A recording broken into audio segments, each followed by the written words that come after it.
Testemunho de ex-pastor protestante. O demônio é protestante. Ele converte as pessoas através da Bíblia. Em uma entrevista para a revista Cristandade, Luiz Miguel Bullock faz uma breve resenha de seu processo de conversão ao catolicismo. De ministro protestante a católico fervoroso, sofreu o abandono da família e seus amigos. O demônio é protestante, foi a primeira frase que pronunciei, depois de minha conversão. Aqueles que me escutaram por mais de 12 anos como seu pastor. Foi sensacional o escândalo. Alguns já tinham notado que minhas férias foram muito precipitadas e talvez até exageradamente prolongadas. Foi um dos afastamentos mais raros, inclusive para minha própria família, que me percebeu reticente nas práticas habituais de casa, como, por exemplo, a leitura e explicação da Bíblia. Surgiram brigas demasiadas por causa de minha nova maneira de pensar. No princípio era o verbo. Lembro-me de experiências vividas, das minhas primeiras manifestações de raiva ao ler um artigo nesta revista quando era protestante,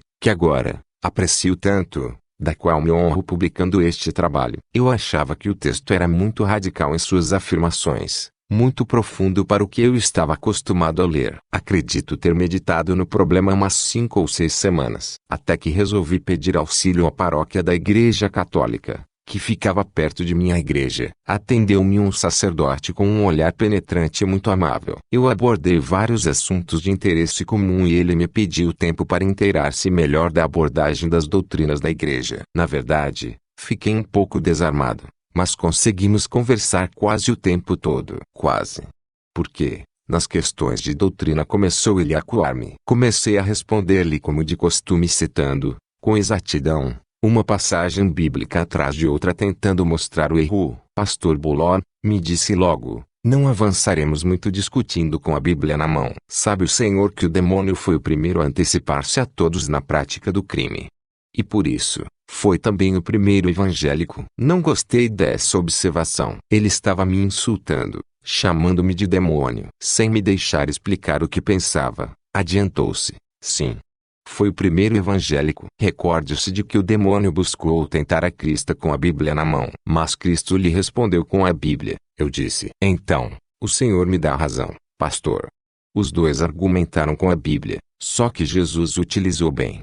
E lhe tapou a boca. Pegou sua Bíblia, leu-me o que já sabia. Enquanto o Senhor conversava com o demônio, ele o levou a Jerusalém e, colocando no alto do templo, lhe repetiu o Salmo 90,11 a 12, porque está escrito que Deus mandou aos seus anjos que te guardem e o levem em suas mãos para que não tropece em alguma pedra. Mas o Senhor lhe respondeu com Deuteronômio 6,16. Mas também está escrito: não tentarás ao Senhor teu Deus. E o demônio se distanciou confundido. Eu também me distanciei, como o demônio, confundido. Tive raiva por ter sido chamado de demônio. E pior, ser tratado como o demônio no deserto. Cheguei em casa com raiva. Eu me senti humilhado e triste. Não era possível que a mesma Bíblia provasse duas coisas diferentes. Isso é uma blasfêmia. Forçosamente deve haver alguém com a razão e outro interpreta mal. Busquei ajuda na biblioteca, que eu vinha formando com o tempo. Consultei vários autores, porém de outras congregações. Não coincidíamos nas opiniões, apesar de todos nós utilizarmos da Bíblia para apoiar o que dizíamos e demonstrar que os outros se equivocavam no que criam. Fortaleci-me e na primeira oportunidade dirigi-me ao padre. Recebeu-me amavelmente, como na vez anterior, com seu olhar divertido e curioso, razão pela qual me permiti estar novamente ao seu lado. Discursei por meia hora sobre a salvação pela fé e não pelas obras. Peguei a Bíblia, li Atos 16, 30 a 31. Que devo fazer para salvar-me? Perguntou o carcereiro. Creias no Senhor Jesus e serás salvo, tu e tua família, respondeu Paulo. Ele disse: vamos a Coríntios 13,2. Leia em voz alta.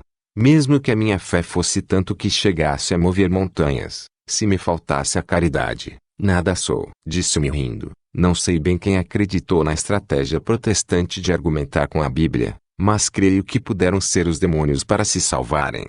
Salvar-se? Sim, salvar-se, meu amigo. Por acaso não é o apóstolo Tiago que nos diz que até mesmo os demônios creem em Deus? Não fique em silêncio, pastor. Sente-se aqui para acalmar-se um pouco. Se quer seguir como demônio, tentando com a Bíblia, lembre-se que aí mesmo nos diz que essa fé não salvará os demônios, porque como um corpo sem espírito está morto, A fé sem as obras está morta. Tiago 2,17. E mesmo assim, os católicos não dizem que é somente a fé ou só as obras. Quando o Senhor pergunta sobre o que devemos fazer para salvar-nos, ele diz: se queres salvar-te, guarda os mandamentos. Aí tem você a resposta completa. Acompanhou-me até a porta e disse: deixe-o com duas recomendações. A primeira é que se cuide com seus irmãos da congregação. A segunda é: só volte quando me trouxer algum discurso bíblico, só um me basta, em que se prove que só se deve ensinar o que está escrito na Bíblia.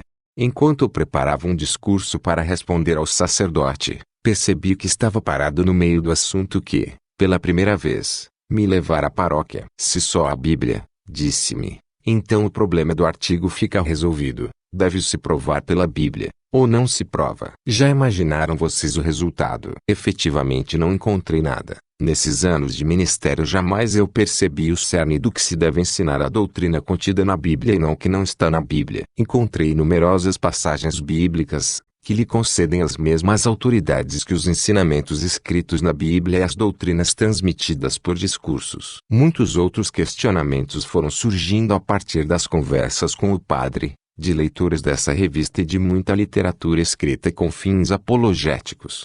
Por uns dias afastei-me das visitas à paróquia e depois de uma semana de angústia, sentei-me com minha esposa para conversarmos. Necessitava desabafar. Suas palavras foram tão simples quanto sua conclusão. Deveria me afastar imediatamente do sacerdote católico e recuperar a confiança de meus fiéis. Isso era prioritário. Tínhamos uma obrigação de fé e tínhamos que manter a família. Não se falaria mais sobre o assunto. O caso estava resolvido para ela. Mais difícil foi recuperar a confiança de meus fiéis. Exigiam-me como prova evidente que atacasse mais do que nunca a Igreja Católica para demonstrar publicamente que não lhe guardava nenhuma simpatia. Isso me custou caro, pois tinha que pregar conforme as minhas antigas ideias. Com o tempo, minha família e meus fiéis deram-me as costas e foi a grande dor que tive que suportar por amor a Cristo e sua igreja. Não quis expor aqui todas as coisas que conversei com o padre durante semanas e semanas. Eu visitava continuamente e ele me acolhia com amável paternidade. Seu estilo era único, refutava meus argumentos, acusações, dando-me duas oportunidades: ou ficar como um tonto ou verificar, por mim mesmo, essa estupidez. Recordo-me perfeitamente, de uma fria manhã quando recebi um aviso telefônico da paróquia. Pediram-me que visitasse um hospital dos arredores. Sem pensar nas normas da cautela que tomava para evitar que meus fiéis se irritassem ainda mais comigo, abandonei tudo e parti. Soube do doloroso câncer de que o padre padecia. Jamais percebi que estava doente e o pouco tempo que lhe restava. Minha cabeça dava voltas. Sentia dor pela partida de quem já considerava como amigo. Tomei uma decisão. Faria pública nossa amizade e o visitaria diariamente. Poucos dias depois transferiram a sua petição e sua residência. Desde esse dia acompanhei-o diariamente, deixando muitos compromissos de lado. A tensão começou a crescer até chegar às agressões verbais e ameaças de tirar-me o cargo e o salário. Minha família estava ameaçada pela pobreza. Foram dias de muitas angústias. Sabia que caminhava pelos caminhos corretos. Inclusive pensava em demitir-me da igreja. Orei muito e fui pedir conselhos ao padre. Ele me recebeu com muita amabilidade e escutou com atenção os meus problemas. Ele já os conhecia. Falou-me da fortaleza dos mártires que não levaram em conta nem a carne nem o sangue, nem as riquezas, somente amaram a verdade e testemunharam em público a sua adesão à fé. Mais vale entrar no céu sendo pobres que irem ao inferno por comodidades, sentenciou. Reuni meus fiéis e lhes fiz uma declaração de minha conversão. Mais tarde reuni a minha família e lhes expliquei cada ponto. Respondi a todas as objeções de fé e da situação. Minha esposa não discutiu muito, expulsou-me de casa. Fiquei em companhia do padre, que me tranquilizou com relação ao acontecido. Desde então e depois de minha conversão, nunca mais fui admitido em casa como pai e esposo. Roguei ao bom sacerdote que me preparasse para pedir perdão de meus erros e ser admitido na igreja. Ele concordou. Em uma manhã de abril de 2001, fui recebido no seio da esposa de Cristo. Em junho do mesmo ano meu querido amigo entregou sua alma ao Senhor.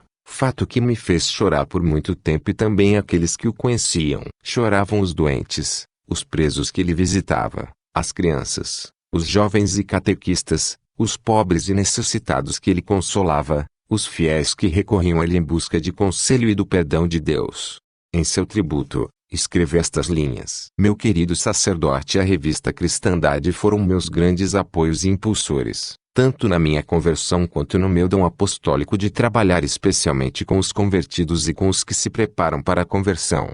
Persevero no amor à igreja e a essa doutrina, pois o Senhor disse que passariam o céu, a terra, mas que nenhuma só palavra seria mudada. Agora, junto com vocês, posso acudir aos pés de Maria Santíssima e rogar que, por amor ao divino sangue de seu Filho amado, obtenha a conversão dos pagãos, dos hereges, dos cismáticos e que, fazendo triunfar a igreja sobre seus inimigos, restaure a paz no reino de Cristo. Autor: Luiz Miguel Bulon. Fonte: livro Porque estes ex-protestantes se tornaram católicos. Página 89 a 93. Disponível em Mentiras contra a Igreja Católica.